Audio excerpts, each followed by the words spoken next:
the one, with the totally relaxed only, with the chill person, that is Richard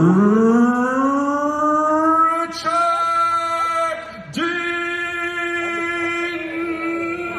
Anderson!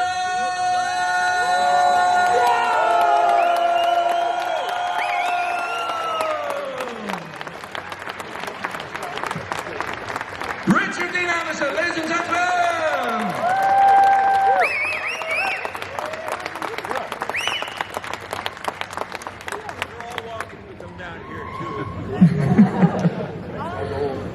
He said he would take a mic. If you prefer the chair there, that's fine.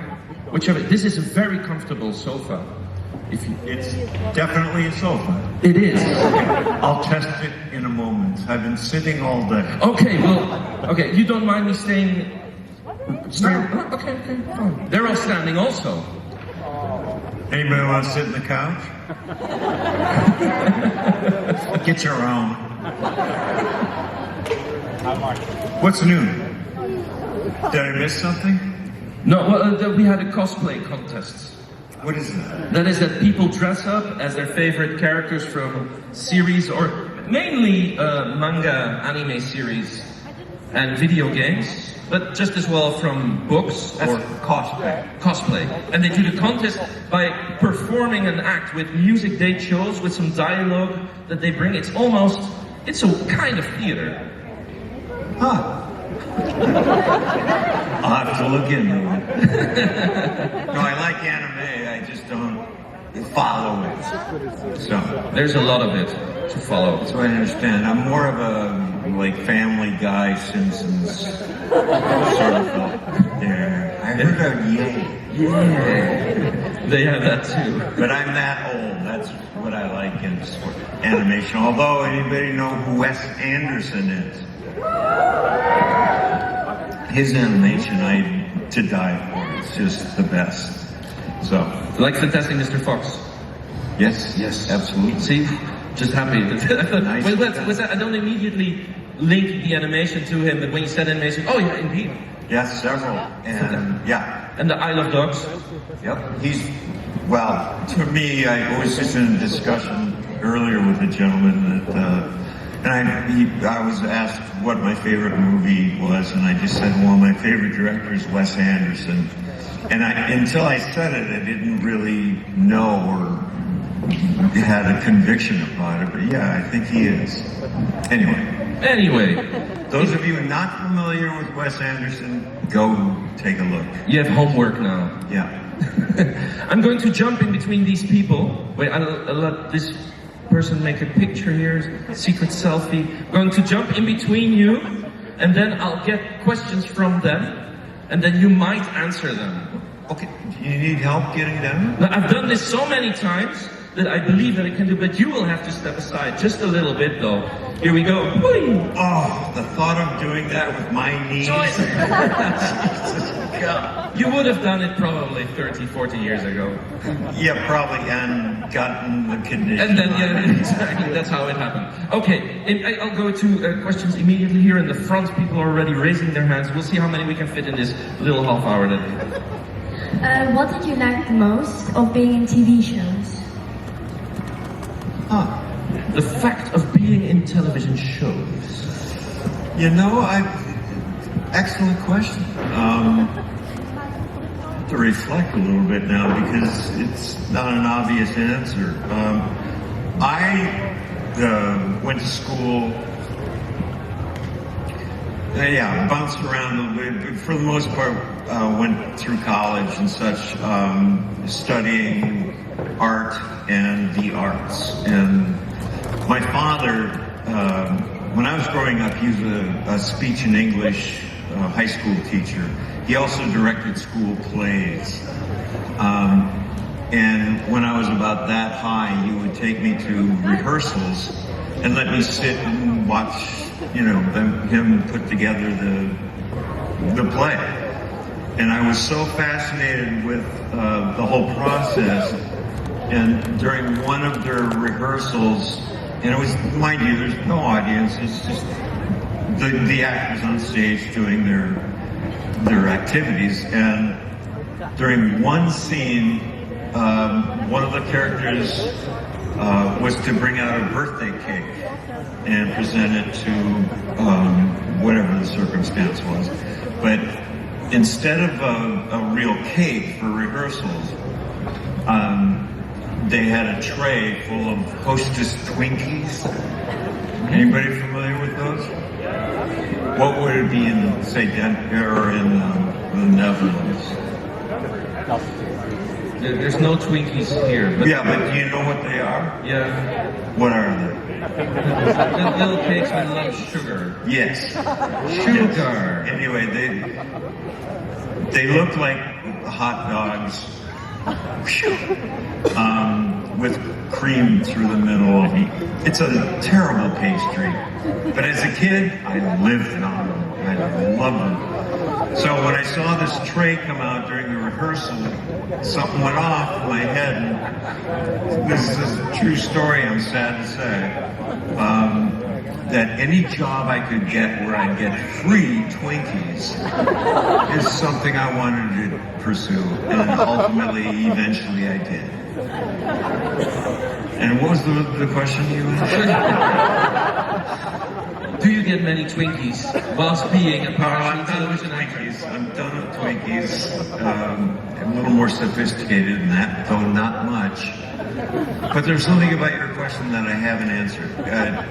I said that as What do you like? What's the thing that you like about being... well, that was one of the Twinkies is your answer. No, but anyway, that got my attention as a kid. And after that, my mother was an artist. My father was a jazz musician and a teacher, educator. And so I grew up with music playing and art and the smell of oil paint, all of it. And I got used to identifying with that as home. So I felt comfortable with the visual arts and the oral arts. I just was drawn to it. Thank God there was like an outlet for me, because I can't paint, can't draw, can't play a musical instrument. But there was this thing called acting. And so I got serious and went to school about it. I like what has happened to my life. I mean, the sway of my life, or how it's like going so far. Because of, having been in, that's what I was going to say. I pursued becoming an actor and not a television actor. Just, I wanted to misbehave on stage or whatever the venue was, and just kind of followed the road after that. But when I got these jobs, the two, I guess, biggies, They're not, they're just near on the side. I'm kidding. Yeah, I'm a guy with a Stargate. Thank you. I need reminding. When those came along, I had to adjust because I wasn't used to, and some of you will notice my behavior is a little less than openly social or comfortably social, let's put it that way. So I've had to make some adjustments, but that's another part of what I like about the job.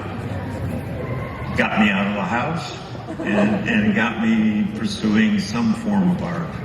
And because of that, I get to come to places like this and go to great museums.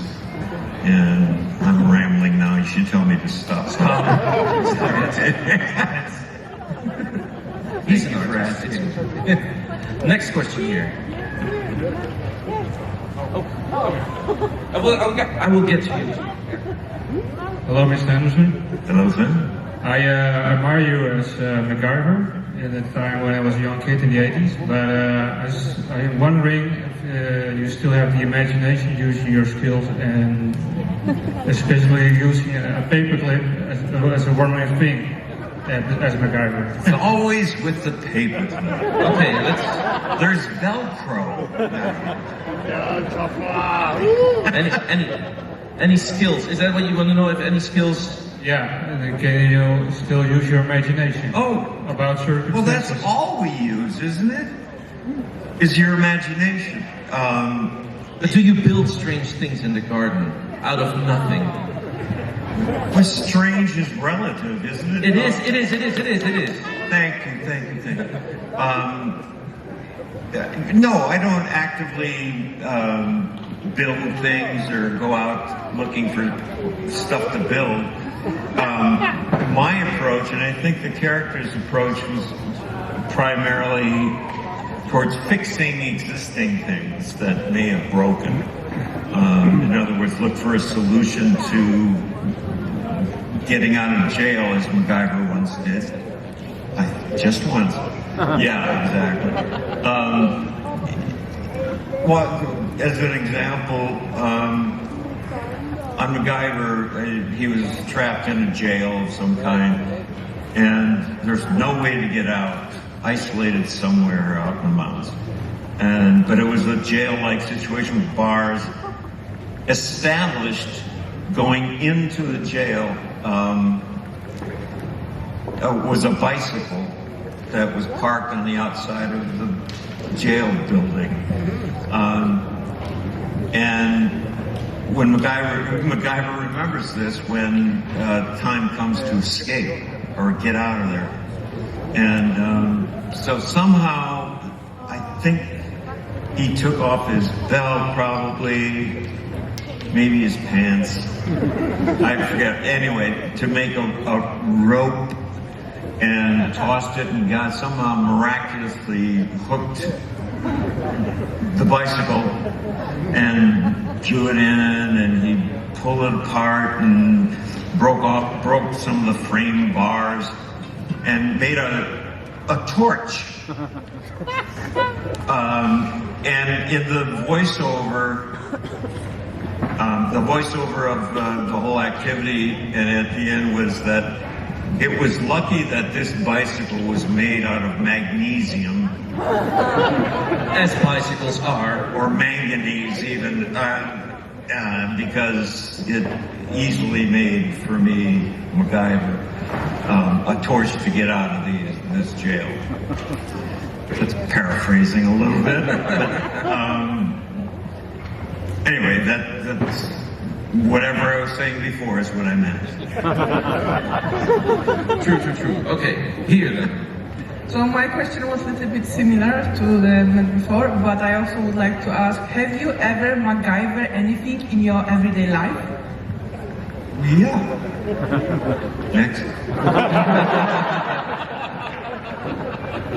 No, yeah. What I've been adjusting my answer to that question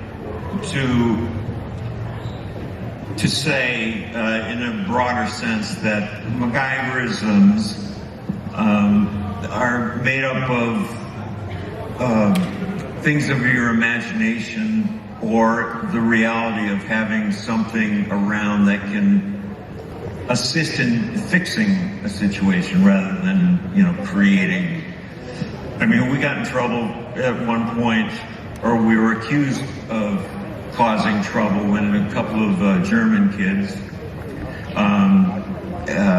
created some explosive material out of, whatever, and blamed MacGyver for it.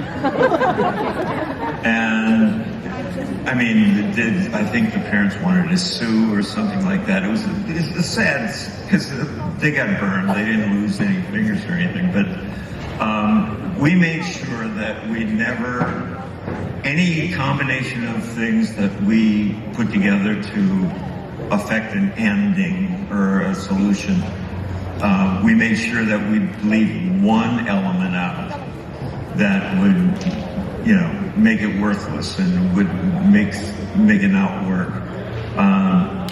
So having been accused of putting certain things together, we told the parents that, no, not from MacGyver. Maybe it was the thought process or the way of thinking that the MacGyver and MacGyver was blamable, because as far as like real life fixing things, I tried once to put. My brother had an old Chevrolet car, and it was notorious for overheating. So MacGyver at one point took a bunch of raw eggs and put them in the radiator of an old engine, obviously, and it coagulated, as the whites of eggs will, and it stopped the leak in the radiator. Don't try it. But it worked for MacGyver. But it's just it's a way of thinking about taking care of things, but nothing specific. Like every day you'll notice, if you're really observant, that you've got to fix things or to perpetuate your life in general. You'll see the details of solutions. Break a shoelace. Dang. What can I do to fix that? Well, buy some new shoelaces. Or find a bicycle made of magnesium. Exactly.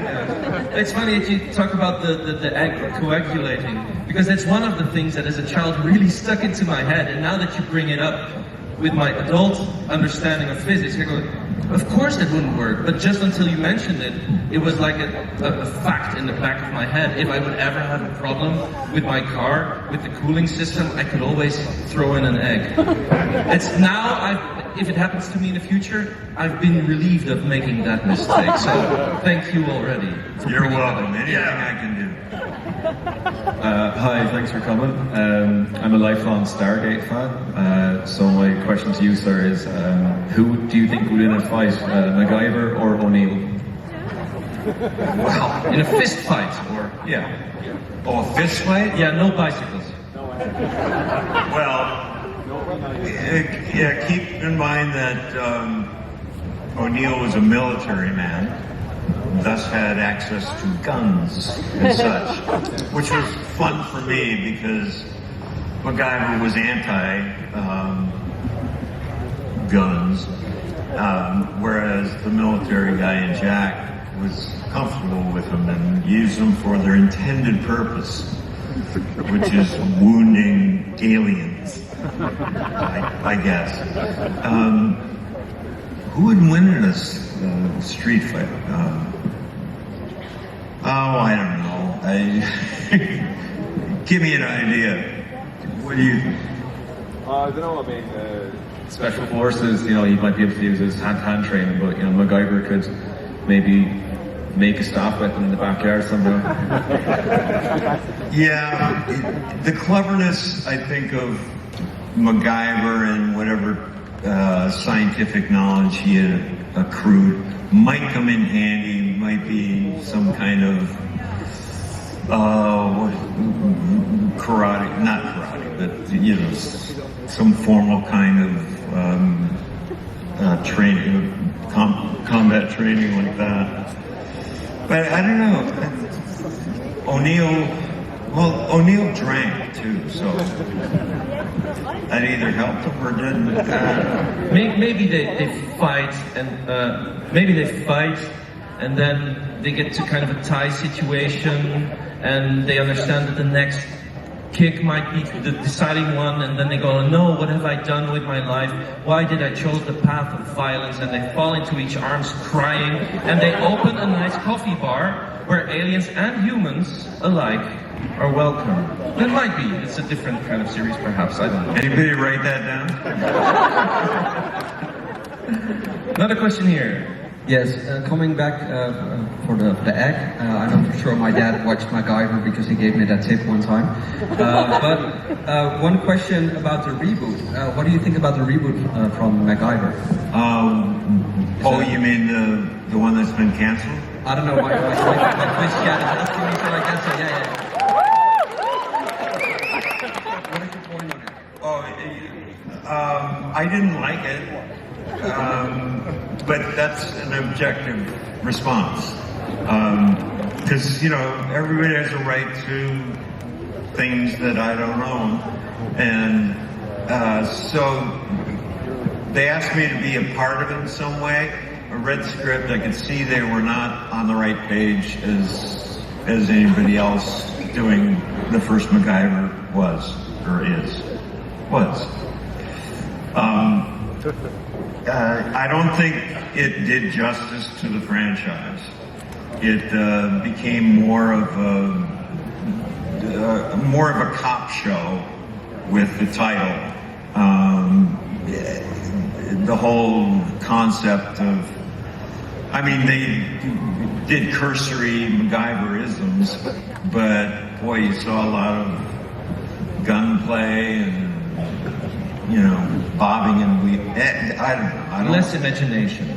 Yeah, which was ironic and frustrating for me because we had very small budgets, and thus, if you look at MacGyver today, you see that it was a low budget, and you had to cut corners, and lighting isn't as creative as it could have been.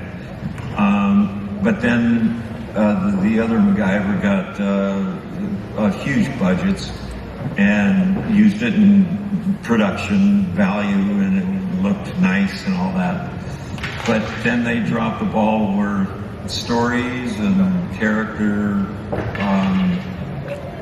development was supposed to be, and I just fell out of favor. They asked me to be a part of it, and I just said, I can't do this. It's not right. Next question. Yeah, I was wondering, during the shooting of MacGyver, the filming moved from the US to Canada, and I was just curious, how did that affect the team, the dynamics of the show, and also how did it affect you personally, because I imagine you had to move there as well. You had to? It's a long commute from Los Angeles. Not so long. I come to Europe every month, so...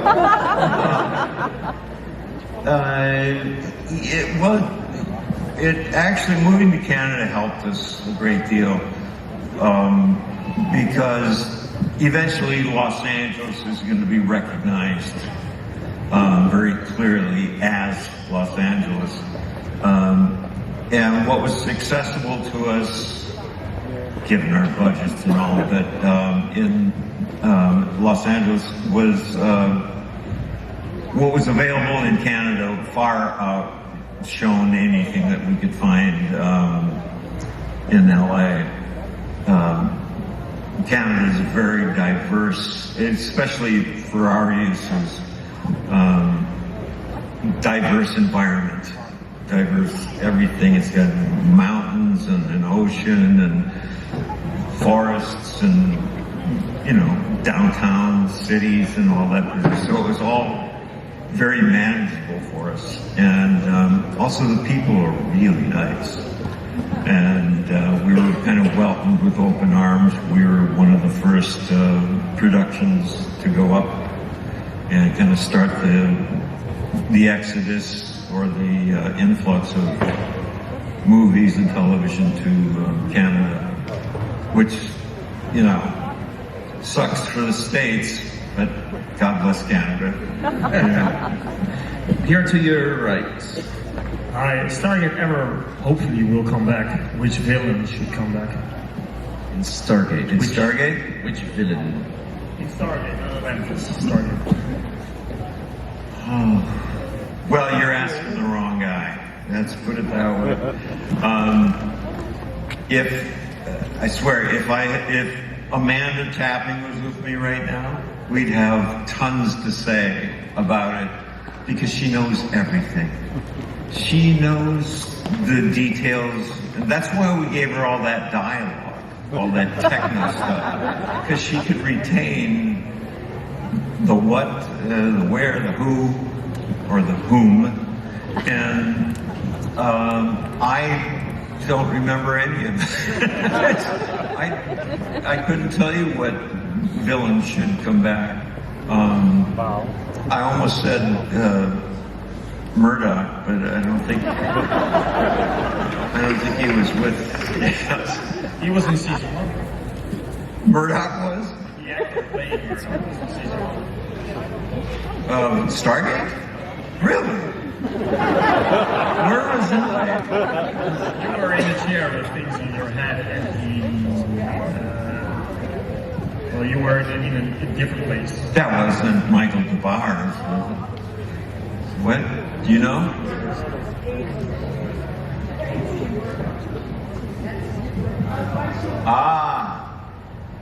Hence the confusion. Using me as the apex for this. Well, Baal, I understand, was one of the guys, right? Baal. Is it Baal? That's the only one I can remember. Hathor. Unfortunately, passed away. Hathor did? No, Paul passed away. Yeah. Oh, that's wrestlers. Oh, it's Yeah, it's the wrestling guys. Another question here. Hi. If you could go back in time to the beginning of your career, what would you tell yourself? What advice would you give yourself? Life's advice. Boy. From the elder Anderson to the younger one. I'm a much simpler human being than I think you think I am. What advice? Invest.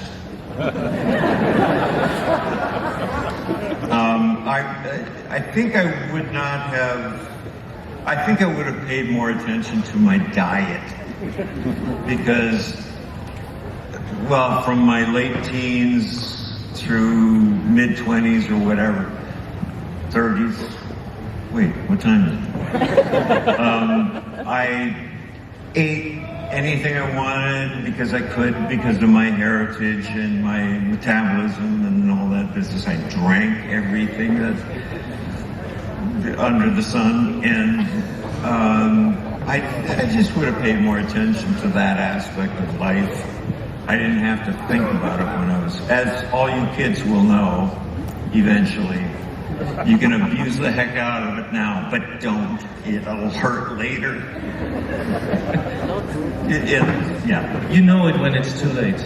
Well, you see the results. Jesus. Sorry. Well, you look fabulous. You look fabulous. Get out of here.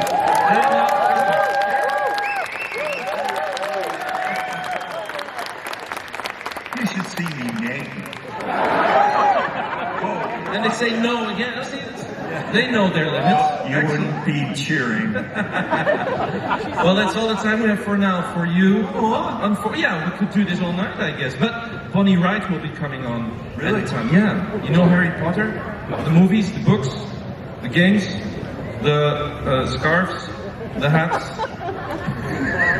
No. No. Of course I do. Of course you do. I'll get off the bike and come on, okay? Listen, thank you so much. Hang on. I want to, anybody that's in line to get a picture or an autograph, whatever, I apologize for the wait.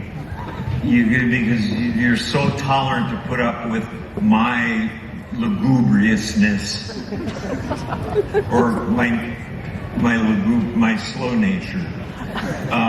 But I like to make contact with people, and that takes a little time. Brief moments, but it accumulates. So those of you in the back of the line, I promise I'm not going to leave. I'll get to you. But I apologize for the length of time you have to stand and wait for a schlub like me. We love it. And what a schlub he is. I love the Netherlands. I love this whole part of Europe, actually. I keep coming back to the general area. Thank you for your hospitality and for being good people. Thank you. So thanks. Thank you.